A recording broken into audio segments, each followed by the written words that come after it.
I want to say, first of all, I receive no money from any tobacco, pharmaceutical or e-cigarette company. I just want to have a show of hands, if I can, of everyone who are vapers. Can you put up your hand?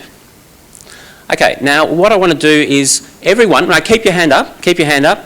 Now, if you use the majority of the time a e-cigarette that comes from a big tobacco company, I want you to keep your hand up.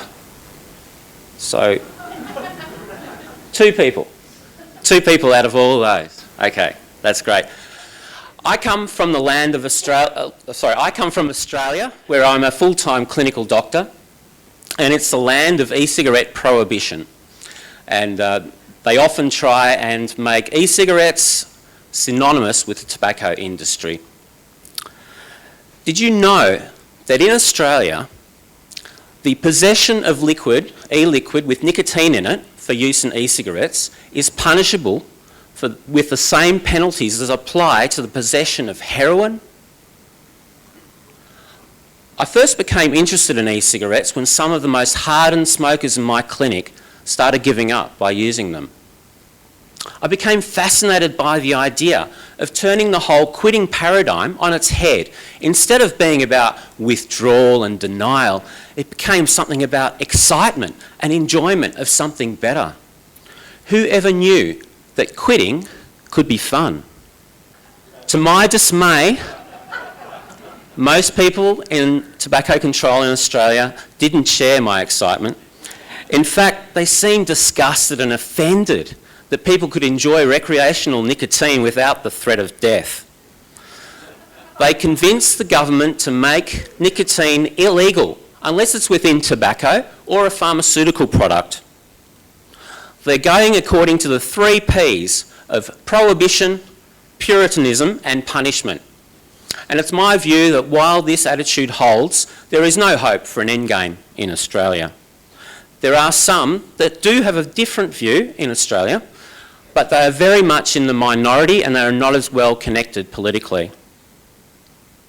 In every other field of drug use, we accept the ideas of harm minimisation and harm reduction, but somehow in Australia, nicotine and tobacco are seen as different. Look, I understand their concerns. They're worried about the entry of big tobacco into the market. They're worried about dual use, possibly sustaining smokers in people who might have quit otherwise. And of course, they're very worried about gateway effects on children. But policy needs to be based on evidence, not feelings, not concerns, and not worries. And so far as the evidence comes in, it just gets stronger and stronger that the population effects they're so worried about are not happening. That the gateway is out, not into smoking. And their concerns take on more and more of a quality of magical thinking. Unfortunately, I was already hijacked with this. I was so, someone already used this slide today. Anyway, so the first magical thought is that the enemy is nicotine. That e-cigarettes are a plot from big tobacco to hook children on bubblegum flavoured vapour and then transition them to the cigarettes.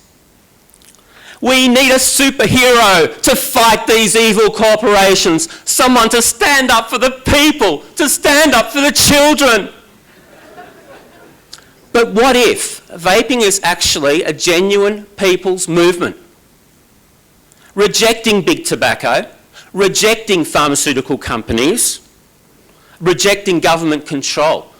This misled hero might find that he's actually just fighting ordinary people who can't quit smoking any other way. True public health recognises the enemy is smoke. 3 billion of the world's people rely on biomass fuel for their cooking and heating, like dung and wood, in small unventilated places. And the World Health Organisation estimates that over 4 million deaths per year are attributable to this indoor pollution. It's not that different from the 6 million per year attributable to tobacco smoke. And they die from exactly the same causes, from heart attacks, from emphysema, from chronic bronchitis. There is nothing magical about tobacco smoke. It's the smoke. Imagine public health campaigning against gas stoves because we're just not sure that they're really safe to replace wood fires with gas stoves. We don't know the long-term outcomes of this. And interestingly, gas stoves have about 1% of the emissions as wood fires, just like vaping has about 1% of the emissions as smoking. So let's go back to Australia. We have some strange laws here. It's legal to import under federal law, but once you get your package of nicotine out of the letterbox, you're then committing a crime. And in some states, they're even banning the hardware. A Western Australian guy set up a small business selling second-generation e-cigarettes, none from big tobacco, none with nicotine in them. One morning, he woke up to a surreal scene, like out of a movie on busting Colombian drug cartels. 3 black SUVs turned up at his home. Health department officials came out, forcibly confiscated his entire stock. They dragged him through the courts. They destroyed his business. They made him bankrupt. And there are health departments and cancer councils and other organisations in Australia right now calling for this to happen across the whole country. They want to ban even the hardware without nicotine. So the effects of prohibition in Australia, the main one is a very limited brick and mortar vape shops. You can get the hardware, but not the software. You just can't get that same help that, Richard Pelosa shows us how effective vape shops can be as basically quit smoking centres. You're not allowed to have that in Australia. You have to use the internet to vape. You have to be sophisticated enough to understand YouTube and credit cards and all that. And so many of the older smokers can't just, what they want, they just want to go somewhere and get everything they need and get shown how to use it. That's not allowed in Australia. It's very much denormalised, and certainly there are vapers who will, they'll vape at home when they can, and when they go out on the street into town, they'll smoke again because it looks so different and so strange in Australia. Now, let's say the extreme prohibitionists win and they stop all imports into Australia, which some are calling for, of course. Now, they magically think that somehow nicotine isn't like every other drug. Every other drug, when you ban it, the toxicity goes up, the strength goes up. I tell you, it will happen 100 times more. Just imagine 1 ml of 100% nicotine in an ordinary envelope. Imagine thousands of these envelopes flooding Australia. There is no way that could be stopped. In essence, what Australia is saying, that if you want to enjoy recreational nicotine, it's the death penalty for you. In the same way, because you can only use the most dangerous delivery device, in the same way that a ban on condoms would be a death penalty if you wanted to enjoy recreational sex in a place of high HIV prevalence.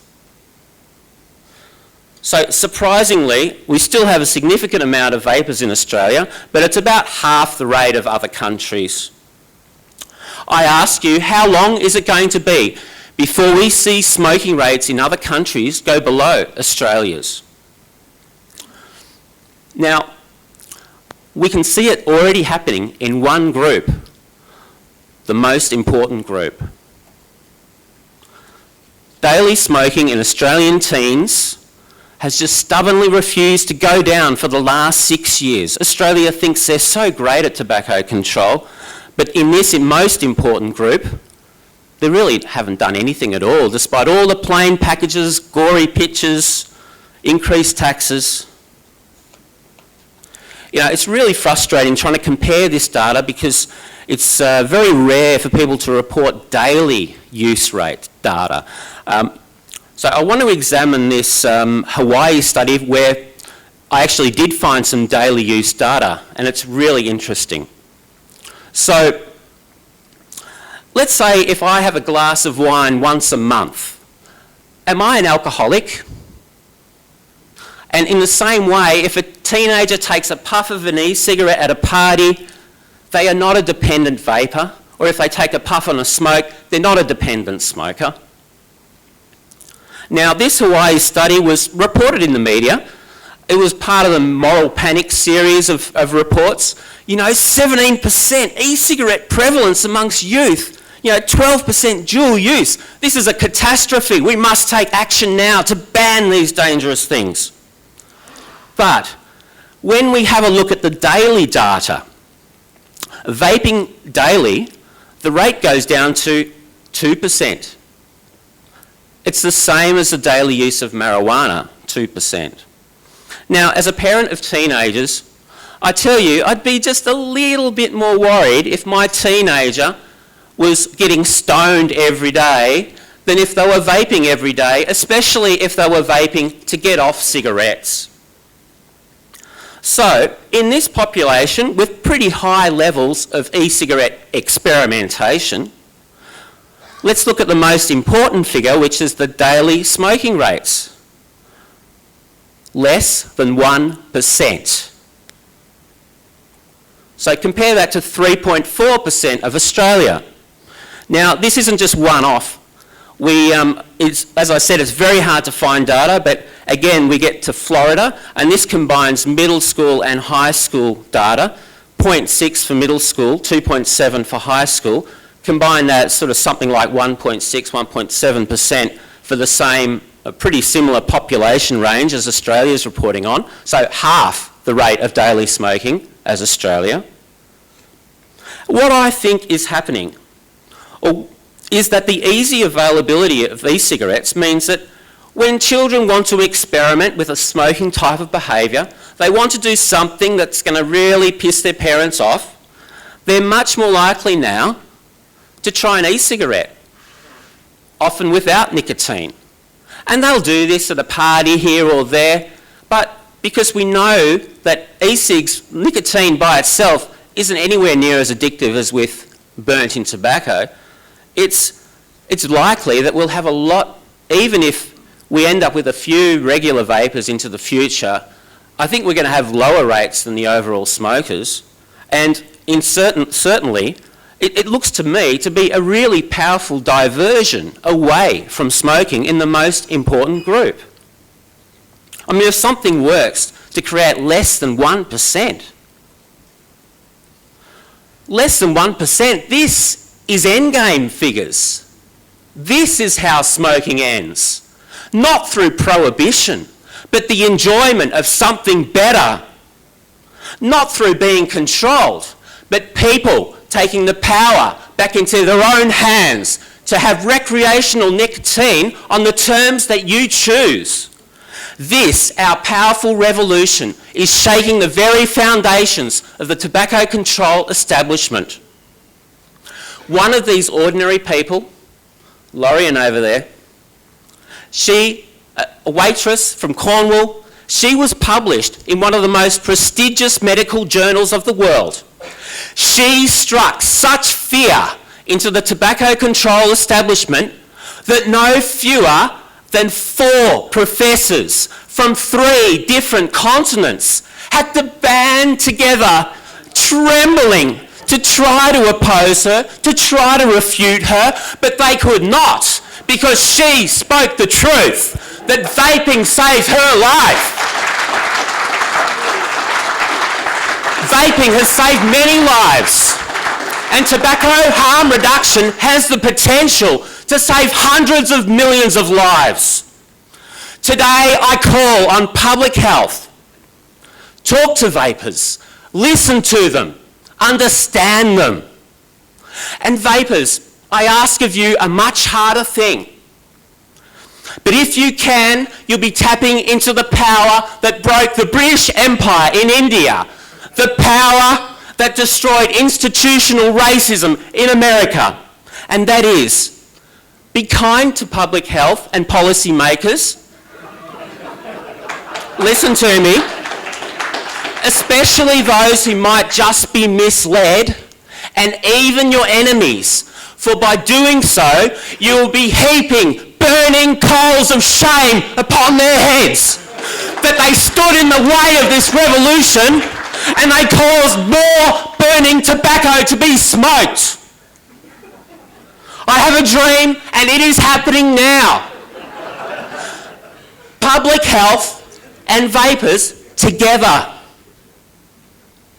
We can, we must, and we will make smoking obsolete. Thank you.